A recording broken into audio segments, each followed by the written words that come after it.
Question 1. You will hear a woman calling a local museum about children's art and craft workshops. First, you have some time to look at questions 1 to 5.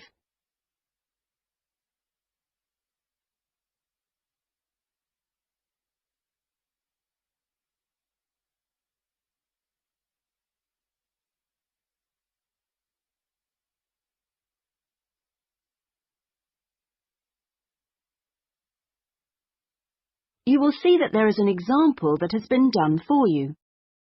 On this occasion only, the conversation relating to this will be played first. Good morning, Sidmouth Museum. Can I help you? Oh, yes. Good morning. I'm interested in the children's workshops, and I'd like a little more information, please. Do you mean the art and craft workshops? Yes, a friend of a friend mentioned them. The children do painting and make models and so forth. Yes, of course.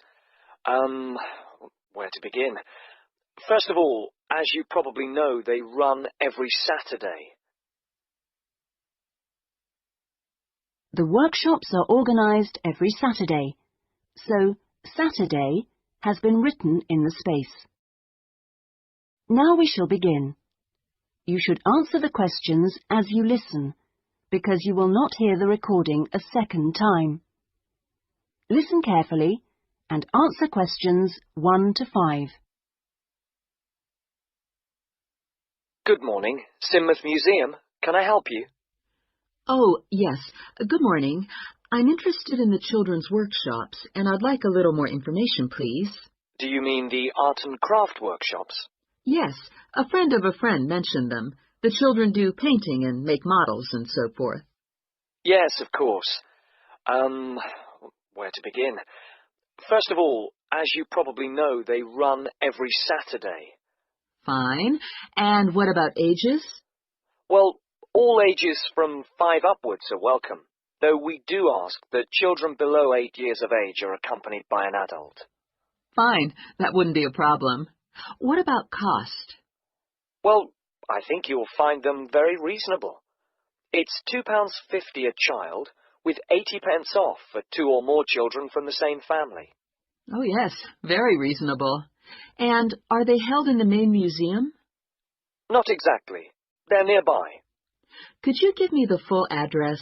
I don't know the area very well. Yes. It's Winter House. Right. And that's in Tamer Street. Could you spell that, please? Yes. Tamer Street. Lovely. And I do need to tell you that there's a security entrance, so you need to press the green button for someone to let you in. Don't press the red button, please. But don't worry, it's all clearly labelled. Okay. And one more question. Is parking available nearby? We're driving in from out of town. Your best bet is to leave your car at the back of the library. On a Saturday morning, there are plenty of spaces there. It's right next door to the museum. And can I ask about booking places? Yes, and I must tell you, you really should book by calling the education department here. Oh, I'm sorry. Should I have rung them instead of the main museum number? No, that's fine this time. Please don't worry. But for future reference, I'll give you the direct number. It's 200 765. Great. I've got that. Before you hear the rest of the conversation, you have some time to look at questions 6 to 10.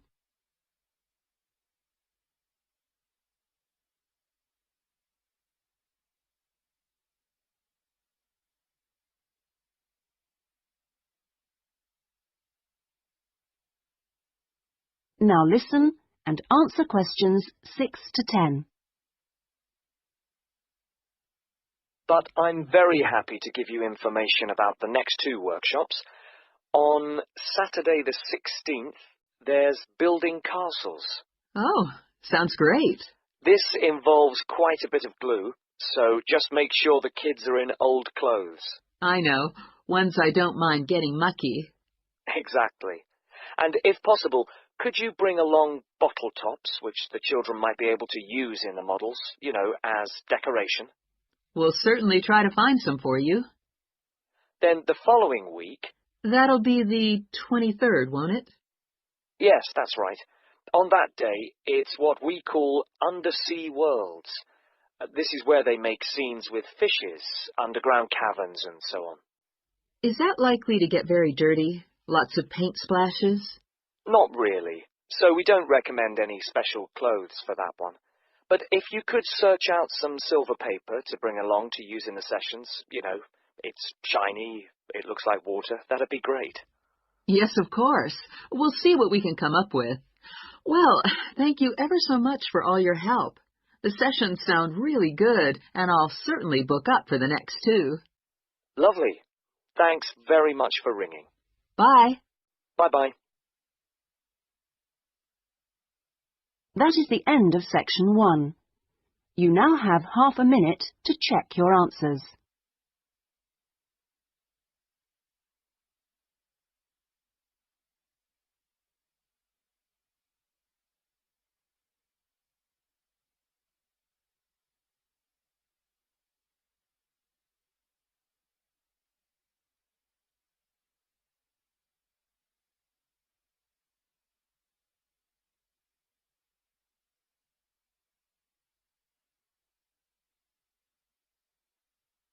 Now turn to section 2.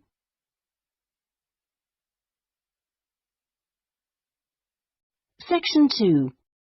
You will hear a customer services official giving information to a passenger at a railway station in a town called Treberch. First, you have some time to look at questions 11 to 17.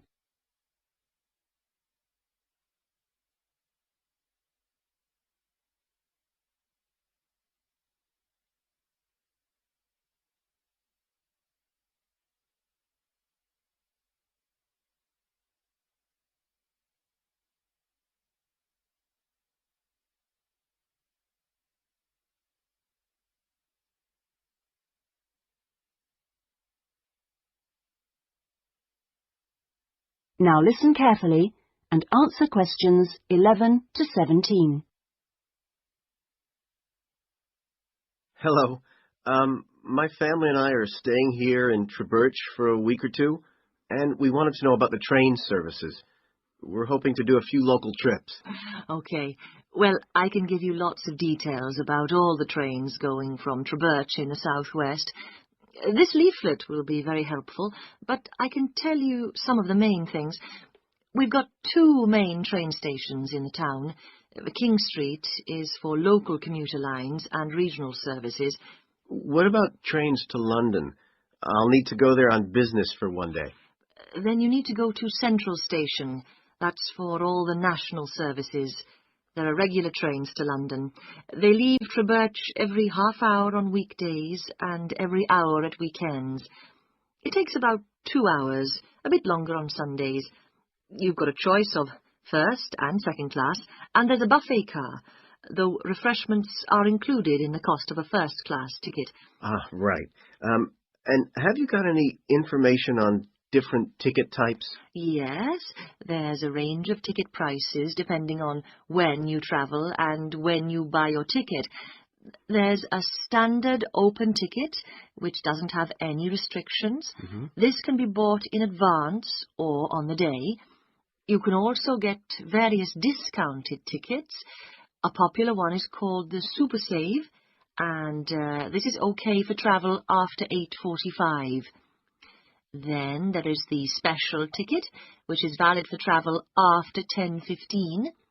The special tickets are also valid for travel at weekends. The cheapest tickets are called advance, and you have to buy them at least 6 days ahead. Only a certain number are available, and you have to make seat reservations for these. Before you hear the rest of the conversation, you have some time to look at questions 18 to 20.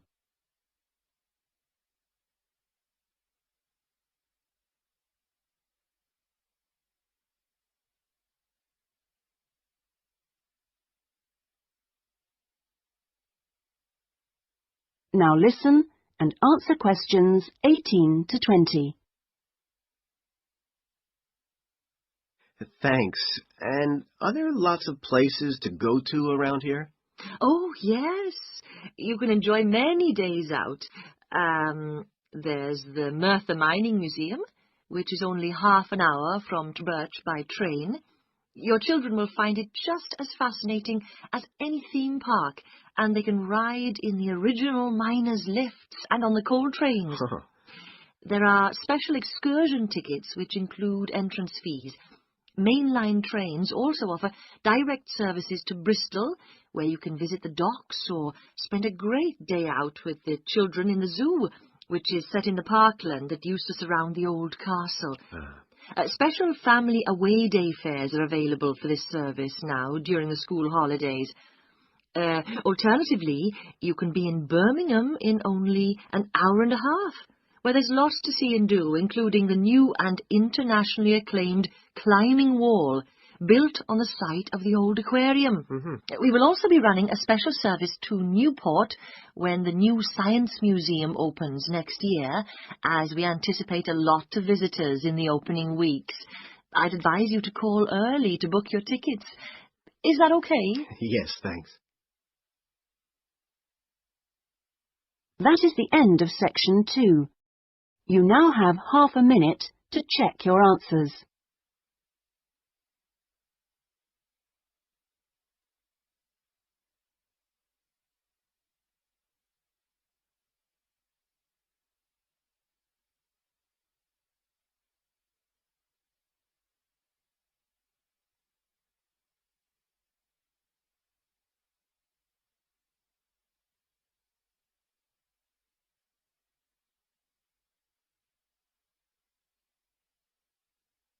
Now turn to section 3.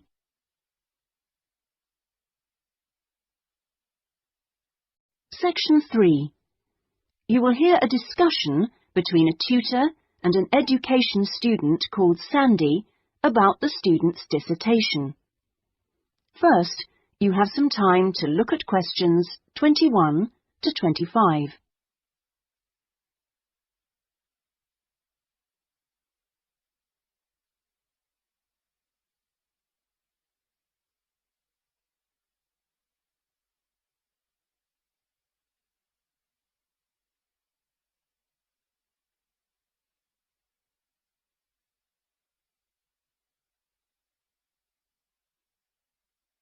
Now listen carefully and answer questions 21 to 25. Hello, Sandy. How have you been getting on with your dissertation? Fine, and I've been working hard on the various action points we agreed on our last tutorial. Do you want to talk me through what you've done? Yeah, sure. Well, we agreed on 3 main targets for me to aim for. The first one was to find out about suitable data analysis software. Yes. And what I decided to do was to look through catalogues specialising in IT. That's a good idea. What did you come up with? I found the names of 2 promising ones. Right. But I also thought it'd be worthwhile talking to a lecturer. Oh, right. Who did you see? Jane Prince. Do you know her? She's in the computer centre? Yes, of course. She's the new head. Yes, well, she was very helpful. Oh, that's good.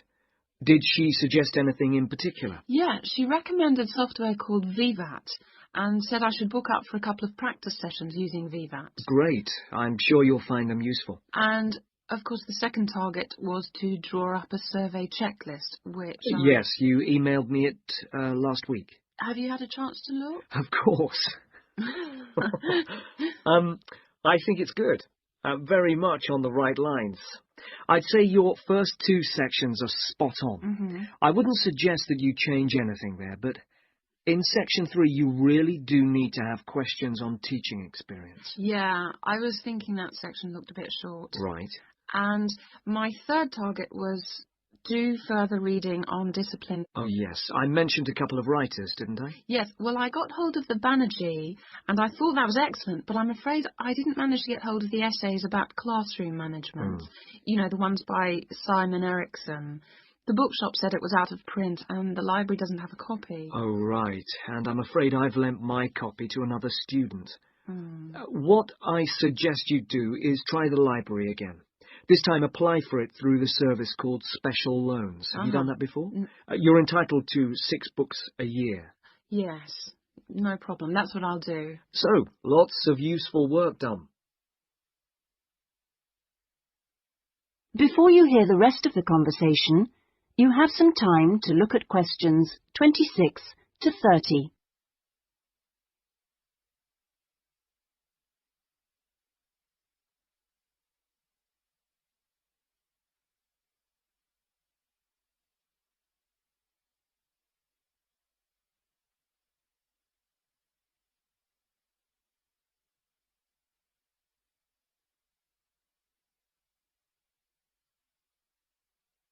Now listen and answer questions 26 to 30. So let's look at some new targets. We'll start by having a chat about your Chapter 1. I very much enjoyed reading it. Your written style is very clear, and you've included lots of interesting descriptions of education in your target area. I've just got a couple of suggestions for some additional work. Of course. Could I just ask, what do you think I should call it? Well, I'd go for something like context review. What do you think? Well, short and to the point. Exactly. Now, as regards specific areas to work on, I'd be quite interested to have a few more statistics about the schools in the different zones. Oh, that wouldn't be a problem. I can get them from the internet. Great. And although you did make a reference to quite a few different writers, I think you should aim to cite more works written later than 2000. Okay. That's more difficult, but I can try. When do you want that done by? Oh, it's not urgent. I should aim for the end of term. But in the meantime, I think you should also be thinking about Chapter 2. Should I be drafting it already? No, but I think you should note down its main sections. Yes. You know, I always find that the hardest part... I always find it helpful to put some ideas on index cards. Yeah. And then you can sort them and even lay them out on the floor. It's a real help. Well, I'll certainly try it. Okay. When would the deadline be for that? My advice would be to get it done before you embark upon the research. You can always change it later if you need to. Okay, I'll get going on that then. That is the end of section 3. You now have half a minute to check your answers.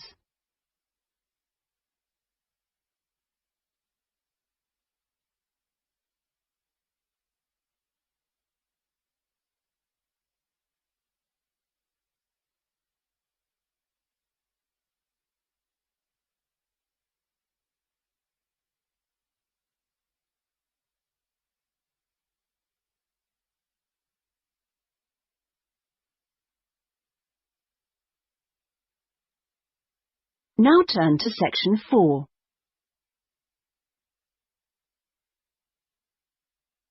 Section 4. You will hear part of a lecture about the history of moving pictures. First, you have some time to look at questions 31 to 40.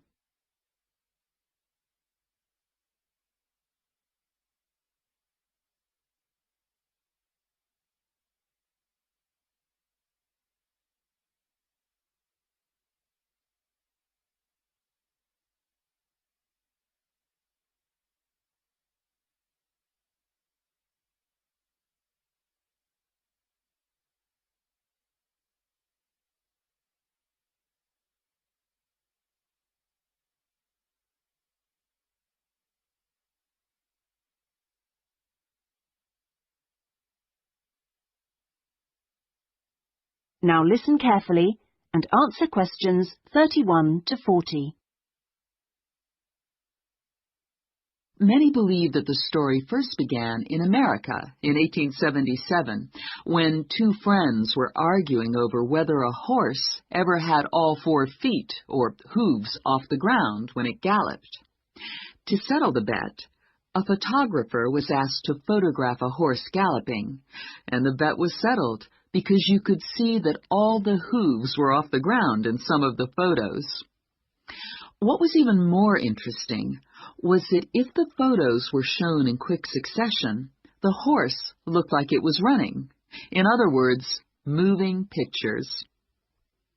The person who became interested in taking the moving pictures to its next step was the famous American inventor Thomas Edison.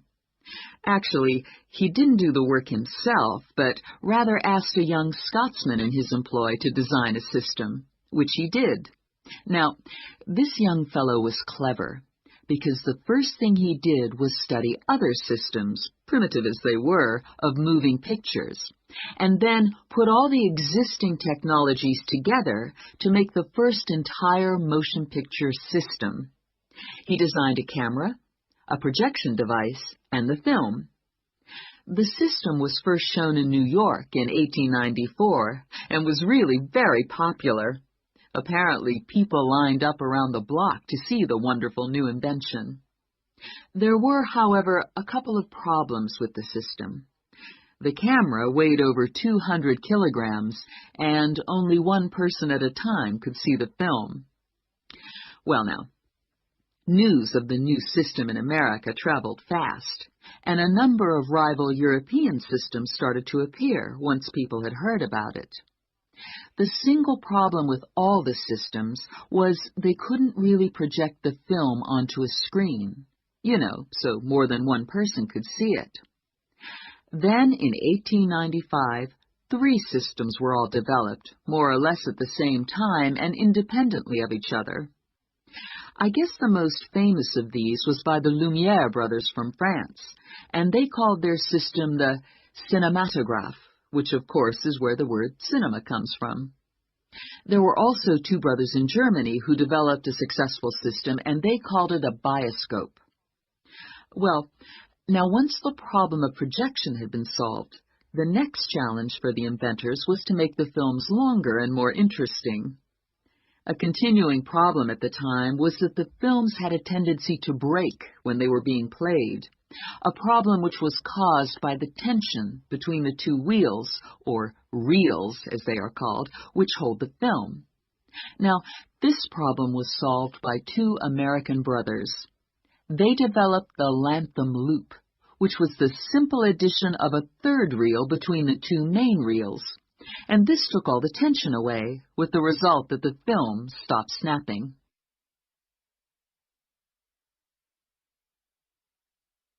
So now there was a real possibility of having films of more than 2 or 3 minutes. And this led to the making of the Great Train Robbery, the very first movie made. It only lasted 11 minutes, but was an absolute sensation. And there were cases of people watching the movie and actually fainting when the character fired a gun at the camera. Almost overnight, movies became a craze, and by 1905, people in America were lining up to see movies in store theaters, as they were called then. I guess the next big step in terms of development of technology was to have people actually talking on the film. And the first step towards this was in 1926, when sound effects were first used on a film. It wasn't until the following year, however, that the first talkie, as they were called then, was made. This film featured actors speaking only during parts of the film, and was called The Jazz Singer. And it wasn't until 1928 that the first all-talking film was produced, and this was called The Lights of New York. Unfortunately, the sound on this early film was not very good, and I believe they put subtitles on the film. That is, they printed the dialogue along the bottom of the film to compensate for this poor sound quality. Now, with the addition of sound, moving pictures became far more difficult to make. That is the end of section 4. You now have half a minute to check your answers.